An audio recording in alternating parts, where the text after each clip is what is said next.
Hello, and welcome to my semi-inconsistent shipwreck of a channel.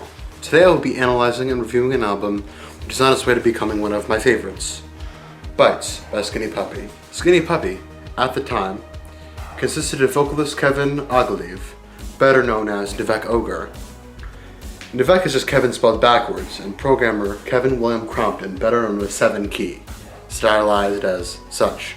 The name Skinny Puppy, in the words of Kevin Key, seeing everything through life through a dog's eyes, which is an extremely numb sort of character that has to deal with life situations and without responding to them with any sort of outgoing kind of way. A staunch animal rights advocacy theme was very present throughout the discography of Skinny Puppy, to the point of the album Vivisect being dedicated to it. Don't let their hometown of Vancouver, Canada fool you. Skinny Puppy are far from friendly and peaceful. My interest in Skinny Puppy came from their early albums, and Bites being their first full-length album piqued my interest, because of their groundbreaking production and stylistic approaches.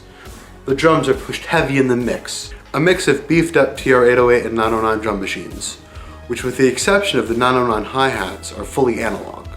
Kevin Key, as the band's main instrumentalist, wanted to separate their industrial sounds from the sounds of bands such as Throbbing Gristle and early records by SPK, Einstürzen den Neubauten, and Cabaret Voltaire, and put a strong emphasis on the heavy pounding rhythm. Besides drums, heavy effects processing of synth and vocal samples creates a disturbing but rich ambience to surround the once again pounding and militaristic bass lines. Synthesizers such as the Sequential Circuits Pro 1 and Prophet 5, as well as Moog Memory Moog and Multi-Moog. These synths were high-end for the time and are still heavily desired today.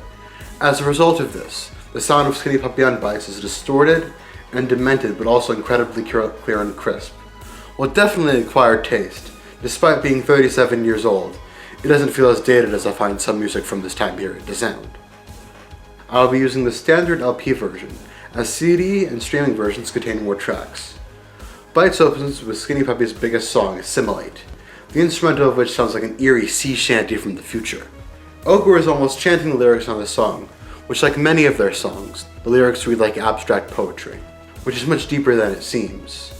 With references to animal cruelty, experiments with groans of pain, all but for no one blames the terror in the animal screams, and propaganda spread by false journalism.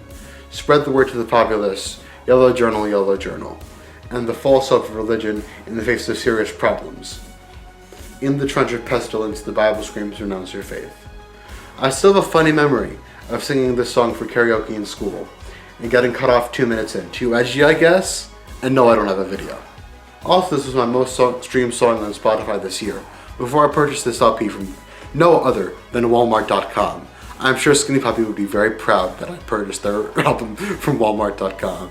Next on the LP is Deadlines, which further shows Key's insistence on heavy rhythms within industrial music, as the drums in this one cut through the mix to the point they can be felt in the heart if listened with speakers. The same can be said for the bass line, which syncs the drum beat so perfectly, especially for a workflow done before the invention of MIDI. It feels as if your ears are being invaded by a barbarian army with backkkk as the general. Even though the synth leads on the chorus are super distorted, they are still rhythmic and clear. The use of found sounds and vocal samples stuttered out to create rhythms, a common theme of the industrial music that followed, is prevalent within Deadlines. Lyrics feel like Edgar Allan Poe. After all, he was the first goth. Dough-faced, creeping in, your caring, thankless grin, immobilizing the sulling sin, create a mood that's dark and grim. It feels like a love poem gone wrong, slowly insulting the person. This could also be directed towards politicians and celebrities. The next 3 tracks are much shorter. Blood on the Wall continues with a similar pounding drum beat and similar sounding bass, this time with more metallic percussion. The lyrics are more minimal and mostly samples from film, a common theme within Skinny Puppy. The title might be a nod to Throbbing Gristle's Blood on the Floor, a much more droning and slow piece, as if the blood on the wall is still dripping. Obviously the Throbbing Gristle song came first, but you know what I mean. Icebreaker opens up with clicky and reverberated 808 drum beat, which sounds much more metallic and less punchy than its 909 sibling. Less rhythmic, and more about establishing an ambient dark soundscape, almost as if monks are chanting while marching. Film is an instrumental track, which the name is fitting as it sounds like the opening of a movie, but it is also fitting as it was often the opening of Skinny Puppy concerts. Almost like the calm before the storm. the same way that it's the end of side A before side B, which opens with the choke. The choke starts off with a sample from the 1976 film Lieutenant, which is also used in the bridge of the song, and in Blood on the Wall. Paired with a 4/4 kick drum and a glimmering synth pad which can be heard throughout the track. In-your-face bass lines and Ogre's chopped up and sampled vocals which during the verses sound like a militaristic chant. Bass line is layered with distorted pads which screech every which way throughout the track. Ogre once again takes digs at politicians, no conscience, no confidence, your crooked ear, your insincere, the glue-on smile, the social style, the tyrant that rules is such a fool. While writing the script, I was about to name drop Ronald Reagan. Then I remembered Skinny Puppy or Canadian. However, both the US and Canada had ideologically similar governments at the time of the release of Bites. Social Deception opens with high levels of feedback, before slamming the listener with 808 clicks and 909 kicks, a simple yet effective bass line, which reaches deep through the subwoofers. Ogre's voice is layered with reverb and delay, making him sound almost ghostly. The lyrics read like poetry with the occasional scream, both from Ogre and samples. Basement is another instrumental track, opening with roaring and buzzing synths, and an ambience before a militaristic drumbeat fills the hull of a dark dungeon with life.